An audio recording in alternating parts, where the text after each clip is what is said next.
Hi guys, it's Nicole. Sarah and I are back today with another layout process video featuring Creating with Collections Volume 3. As a reminder, this is the Cocoa Vanilla Storyteller Kit. Today I am doing a scrap lift. I believe this is from the Cocoa Vanilla design team. I found it on Pinterest. Hopefully you can kind of see the designer's name there. I will try, I'm not that knowledgeable with Pinterest. I will try to provide a link below where you can find that and you can kind of follow the trail back to the original scrapbooker that made that layout. Basically, I got bored one night and while I was waiting for a video to render, I was scrolling Pinterest and I looked up Cocoa Vanilla Storyteller and was blown away by all of the inspiration that was on there.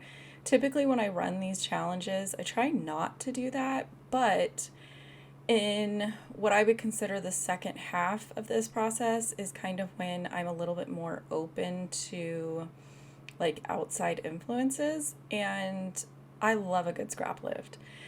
I think what caught my eye on this one in particular, it's not one that I would normally gravitate towards design wise, but I liked that the paper layers that she had, I actually kind of had almost the identical patterns and sizes that she used. One of them, the yellow one I'm going to pull out here in a minute, I actually only had one piece left of it. So I'm actually going to cut mine in half diagonally because a lot of it gets covered up. My personal style, I don't do a lot of like this interesting, messy, layered paper vibe. So it's just something that's not in my wheelhouse. So I thought that this would be a fun challenge. I think that that's something that I look for in scrap lifts, is to either kind of try on a different style, or a lot of times I'll look for, like in this case, I think I was looking for people that had used the stickers that I haven't used yet. This one had used one of those big phrases from the foam title pieces. So when I was looking for stuff, I kind of had those things in the back of my mind of I wanted to see how other people were using some of these pieces that I have not found a use for yet. And this one popped up and there was a couple others. I have another one that I did a scrap lift for. I'm trying to think of how far ahead I am as far as videos go. I have this one. The next one you'll see will be another scrap lift, and then I have a third one that I am working on finishing up right now. So I'm still going through, still kind of committed to finishing up this kit and seeing if I can get it killed soon, because I have sort of other things that keep popping up in my brain that I want to do, and I don't want to set this down again and kind of forget about it. So one of the things that I did like about her layout was the floral clusters. And at first I was like, oh no, I don't have any florals left, especially like the mixed colored ones. Those were probably the first things that I used up, until I took a closer look at it and I realized that she had actually fussy cut those clusters from the papers, which was perfect because I hadn't used those papers yet and I really wasn't sure what I was going to do with them. And I think I had set them aside with a couple other pieces with the intention of if I got to the point where I was looking for embellishments, fussy cutting was kind of going to be on the agenda for that. So I was glad that I had set those aside for that. And knowing that messy layering is not natural, but it's not something that I do very often, so it's not something that I think I can just kind of wing it. So this part of the scrap lift is what I was really focusing on because I liked the way that she had arranged her papers. So I was like, okay, we're just going to go ahead and copy it. Oh, I should have cut this out. I have not realized yet that these papers are all actually a little bit to the right, so that nice little patch that I just added, I didn't even need. But I'll figure it out. I'm going to end up pulling this whole thing up and shifting it over. I realized that because I had changed the photos. Like her sample layout, she's got one like focal point photo, and I'm putting 4 photos on here. So I knew that I was going to probably make those layers a little bit more narrow so that I didn't lose them behind all my photos. A lot of times when I save something with the intention to do a scrap lift, before I get started, I try to really look at it and I try to dissect what it was that made me stop and save it, what it was that made me think I want to scrap lift this. And I kind of sort of just mentally start almost putting it together with what I have, and I try to just figure out, is it going to work? What do I need to change? What do I want to change? That kind of thing.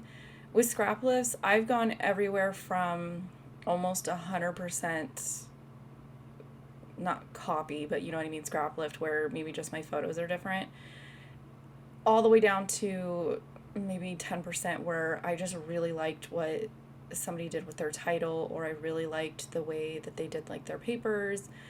I'm kind of in between, and I've learned to kind of do that thing where I just stop and I look at it and I kind of ask myself, what are the specific things that are like tickling my fancy? Like what is it that I'm liking? And I try to focus on those things that I want to replicate in a way that makes sense to me. I did end up trimming down my photos even more. I think I had originally printed these as 2x3s or 2.5x3s, and I finally had just decided that they were going to be a little bit too big. Now, because I just did like a quick extra crop, I'm not measuring. I'm literally just kind of going to the edge of my kids, to the top of their heads, that kind of thing. They're going to be different sizes. This to me was perfectly fine because it kind of goes in line with all the different layers of papers not being the same size and kind of layered over each other and that kind of thing. At this point, I'm still thinking my original plan was to have my photos arranged vertically in place of her single photo. This is about the point where I'm like, I'm not loving it. It's kind of covering up a lot of those patterns that I literally just dug through and decided to use up on this page. I thought about doing something like this, but it felt weird. I kept pulling up her layout. I ended up basically arranging my photos in a couple different ways, taking pictures of them and scooting back and forth and like trying to make a decision. I knew the elements that I wanted to scrap lift. I liked the fact that she has got this big bold title taking up that white space in the middle, so I didn't want to change that. I liked the way that she did her floral clusters that kind of just brought everything together. So I was focusing on those and just kind of figuring out a method to get my photos to fit in a way that I felt wasn't unbalanced. It wasn't going to look weird. So I kind of settled on this where I've got 2 a little bit closer to the left, 2 a little bit closer to the right, but overall they read as a set of 4 photos. I did kind of keep my clusters similar to her, but this is the phase where I'm starting to make changes based on previous changes. So because I'm changing my photos, I'm changing where they need to go. I'm finding other areas that I personally feel like there needs to be some sort of embellishments. Now, I don't have a ton of die cuts, especially ones that I like. So I fell heavily into fussy cutting for this layout. All of the florals came from a sheet of floral paper from the 6x8 pad.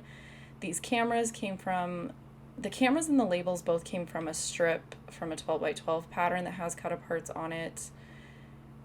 I'm trying to think of what else I possibly used. The little rainbow label that has a phrase in it over on the right is actually from the die cut. And again, these stickers, man, I keep pulling these stickers and I keep thinking I will find something in there to use. So far, it's basically just been like 1, maybe 2 phrases as I'm sitting here editing this, I'm almost thinking about going back and finding like a longer phrase and putting it with my title, so like underneath the word heart. But I don't know that I really want to go and redo my photos. So if I end up adding to it, I will just try to remember to point that out in the video where I go back and I show you guys all the layouts. I usually try to incorporate that. I try to go through when I'm all done and I show you what the supplies are that I have left, and I'm like, okay, I'm done. This is it. I don't want to use anymore. And these are all of the layouts that I have finished. And I'm going to apologize. I left my phone in. We're all going to watch Jack Bauer yell at somebody. I'm deep in my rewatch of 24 because it's keeping me in my room and it's keeping me motivated. And it's probably a weird comfort show, but for me it's a comfort show. He's so emotional and I like it. So apparently up till this point I hadn't even glued down the title. This was one of those ones that I just kind of really waited until I was for sure where everything was going to go and went ahead and put my title down when I was like, okay, I don't think we're going to move it anywhere.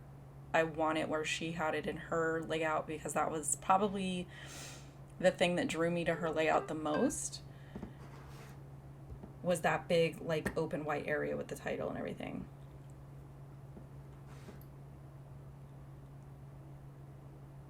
And I don't know if you guys are caught up, but Sarah and I both did a video showing like the current status of our kits. I watched her video last night and I was like screaming at the TV because the papers that she had left, I was so jealous because my favorite patterns are the ones that she has reached for the least, and it's probably vice versa.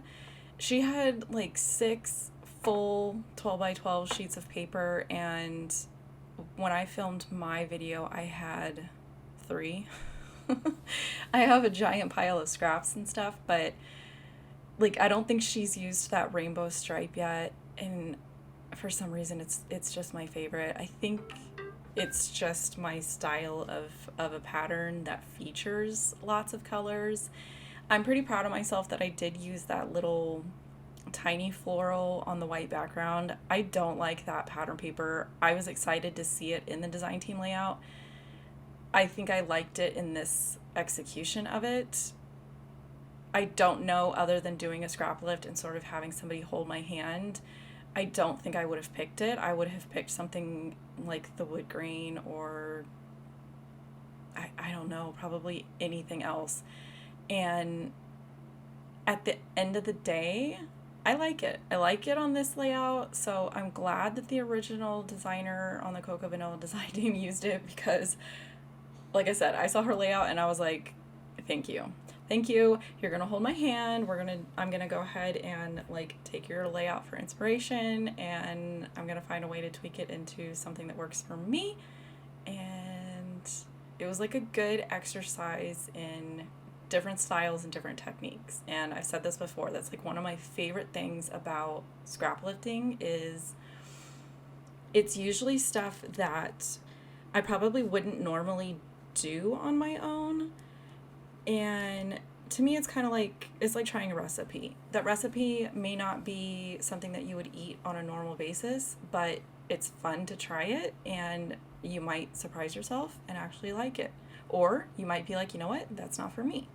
So here's my completed layout and my detail photos. Link below for Sarah's channel in the playlist for this series, and I will catch you guys in another video, hopefully a summer stash type video. So catch you guys later.